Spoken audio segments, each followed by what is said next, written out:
Bonjour les enfants, voici votre livre de français de la 5e année, le livre de l'ECA, page 119.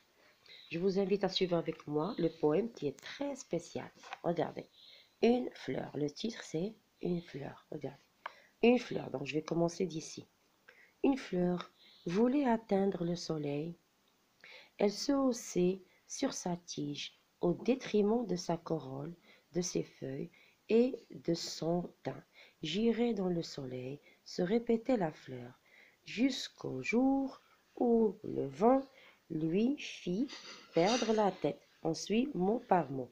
Donc on commence d'ici et on fait le tour jusqu'ici et on descend là pour finir. D'accord? Donc la flèche commence là, je tourne, je viens là, et après je vais d'ici vers la fin. Donc maintenant je vais relire. Une fleur. Une fleur voulait atteindre le soleil. Elle se haussait sur sa tige, au détriment de sa corolle, de ses feuilles et de son teint. J'irai dans le soleil, se répétait la fleur, jusqu'au jour où le vent lui fit perdre la tête.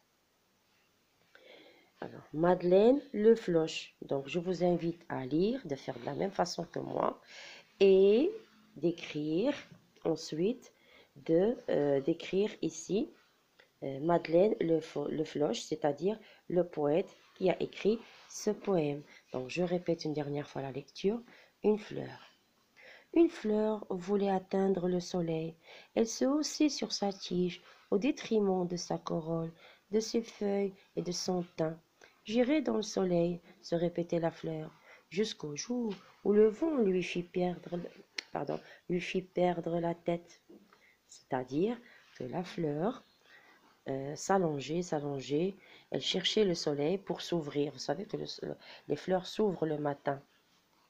Mais à un certain moment, il y a le vent qui est venu et toutes ces pétales se sont envolés partout dans la nature. C'est pour ça qu'on dit il lui fit perdre la tête.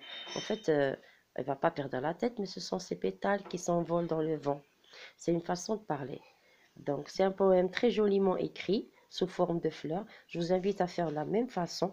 Vous tracez un cercle avec votre compas, vous mettez fleurs à l'intérieur, comme on fait pour le champ lexical. Vous écrivez le titre et vous formez la même façon pour former la fleur qui est sous forme de dessin et qui est écrite d'une façon très spéciale.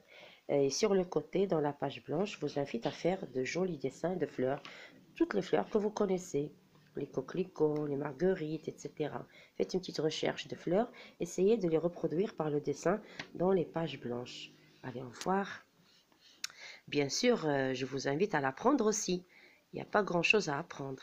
On le récitera en classe. Au revoir.